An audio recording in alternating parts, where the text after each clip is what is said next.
Foreign heads of state rehearsed for weeks before meeting her. Prime ministers who had survived wars, revolutions, and political scandals reported feeling genuinely afraid before entering a room where she was waiting. Otto von Bismarck, the man who unified Germany, who had outmaneuvered every diplomat in Europe for 30 years, walked out of a meeting with her and told his staff that she was the only person who had ever made him nervous. She was 5 feet tall.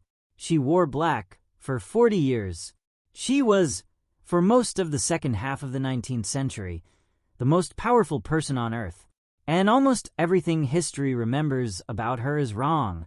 Queen Victoria did not sit quietly on a throne while men governed around her. She was the throne. She read every document, annotated every report, wrote an average of 2,500 words of letters and journal entries every single day for 60 years. She inserted herself into every appointment, every policy, every diplomatic exchange involving her government. Prime ministers who tried to bypass her found that she had already written directly to the relevant foreign government first. This is the real story. Victoria was born in 1819, the only child of a marriage arranged specifically to produce an heir after 2 of King George III's sons died childless. Her father died when she was 8 months old. Her childhood was engineered entirely by her mother and a man named John Conroy, her mother's advisor, under a system they called the Kensington system. The Kensington system was designed to keep Victoria completely isolated and completely dependent. She was never allowed to walk up or down stairs without someone holding her hand. She was never allowed to meet other children her own age. She slept in her mother's bedroom every night until the day she became queen. Every interaction she had with the outside world was monitored and controlled. Conroy believed that if Victoria became queen while still a minor, her mother would rule as regent with him directing everything from behind. He needed her weak, dependent, and malleable. He failed completely. On June 20th, 1837, at 6 in the morning, Victoria was woken and told that King William IV had died in the night. She was 18 years old. She was now Queen of Great Britain and Ireland. Her first act as queen was to hold a Privy Council meeting. She sat alone at the head of the table, while dozens of senior ministers, statesmen, and nobles stood around her. Every account of that meeting describes the same thing. A small young woman who walked in as though the room had always been hers. No hesitation, no deference, no request for guidance. Within weeks, she had banned Conroy from her household. Her mother was moved to a separate set of rooms in the palace.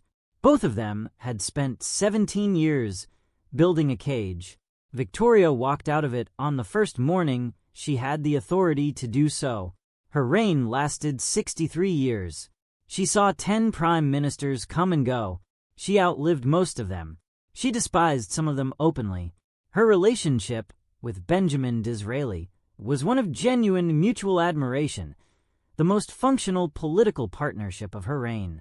Disraeli understood that Victoria wanted to be treated not as a constitutional limitation on executive power, but as a participant.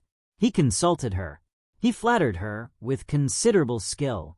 She responded by giving him unusual levels of political support. She was so fond of him that when he was dying she broke her own rigid protocol about visits and went to see him. He reportedly told a friend afterward that she would have stayed all day if he had let her. Her relationship with William Gladstone was the opposite. Gladstone was 4-time prime minister. He treated Victoria as a constitutional mechanism rather than a person. He lectured her. He addressed her. She once said, as if she were a public meeting. She wrote to her private secretary that she could not understand how anyone could support such a dreadful man. She tried, through legitimate and illegitimate means, to prevent him from forming a government on multiple occasions. She failed. He became prime minister 4 times anyway. What is least understood about Victoria is the private catastrophe running beneath the public image.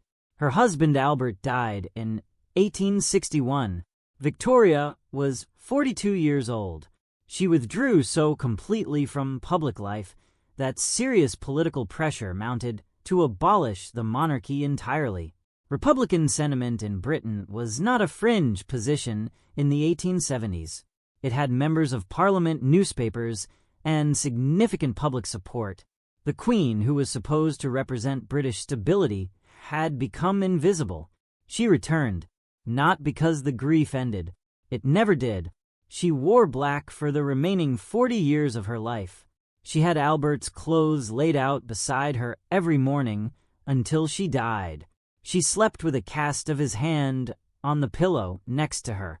She returned because she decided the work required it, and the work, for the next 4 decades, was considerable. The British Empire at her death in 1901 covered a quarter of the Earth's surface. Whether one judges that as triumph or catastrophe depends on where one was standing at the time. What is not in dispute is that Victoria shaped it more than any single minister, general, or parliament that served under her. The image is a small woman in black, unsmiling, formidable. The reality was considerably more complicated than that. It always is. Subscribe and stay close. The next story on this channel is about the man who was declared dead, buried, dug up, tried for heresy, dressed in papal robes, had his fingers cut off in open court, and then was thrown into the Tiber River. His name was Pope Formosus. And the trial that put a corpse on the stand is one of the strangest events in the 2,000-year history of the Catholic Church. That one is coming next.